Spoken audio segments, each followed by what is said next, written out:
All right, hey everybody, welcome back. So we're talking about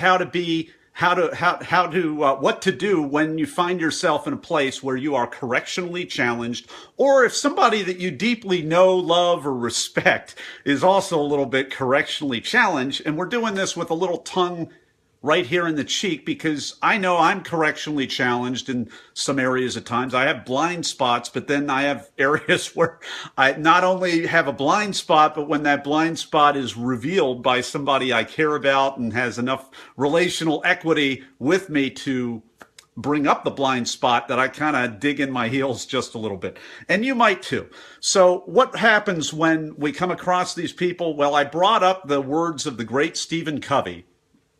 No, that's Dale Carnegie. Stephen Covey, 7 habits of highly effective people. And he said the famous thing, seek first to understand, then to be understood. And in the prior video, I did a very bold thing, which you don't normally want to do. You don't normally want to upgrade or improve a major thought leader whose book has sold like 20 million copies alone.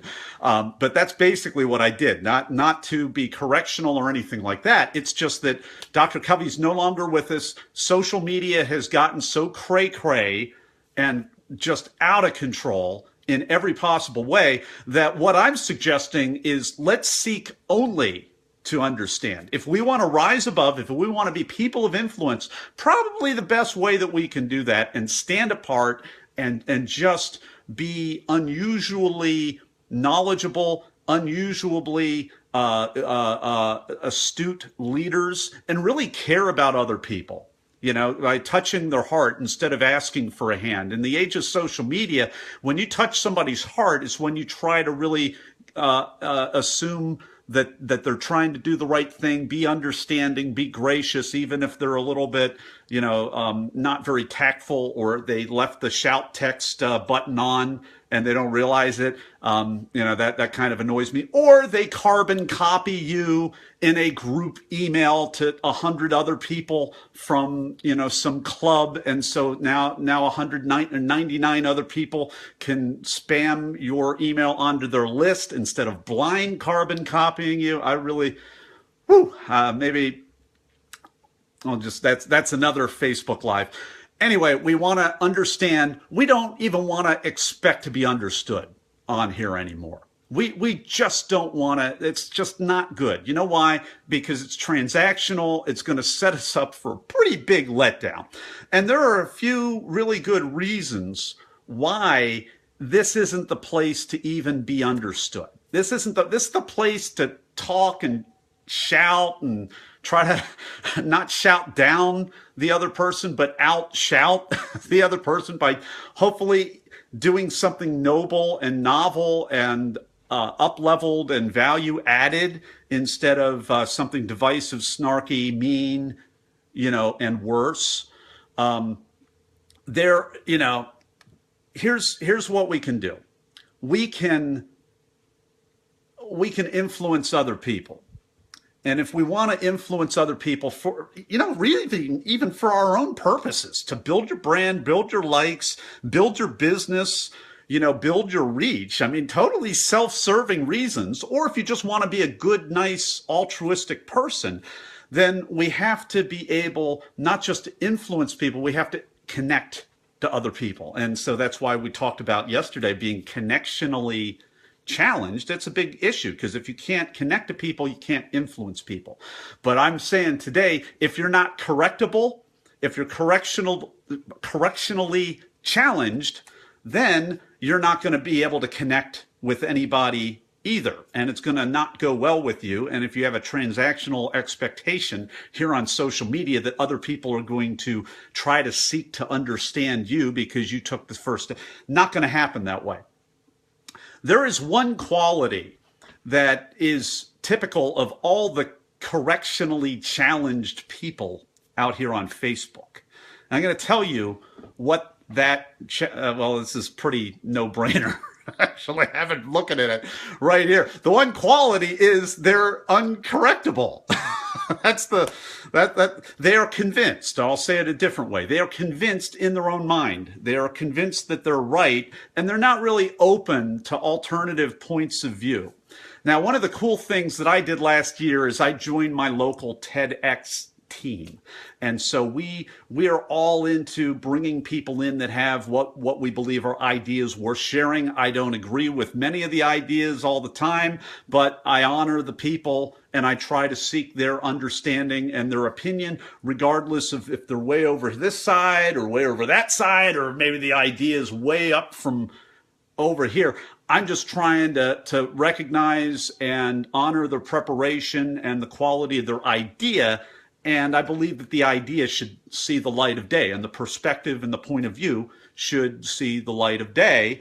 But when people are unteachable, uncorrectable, convinced in their own mind, then they're not open to doing that. This, they're just going to be skeptical, and they're not even skeptical because they're just doing their own little thing. They're the bull in the china shop, and it's bad news. So not only on social media are they already convinced and unteachable and stuff, but what's more, they have like ammo stocked up back here, because they post something on the social media and then they wait for that person to take issue with it, and then they've got what you don't see over here under the laptop, the digital line, is they've got this treasure trove. They've got like an armory filled with memes and quotes and links, long, boring links of data that they expect you to read just because they blast out a link.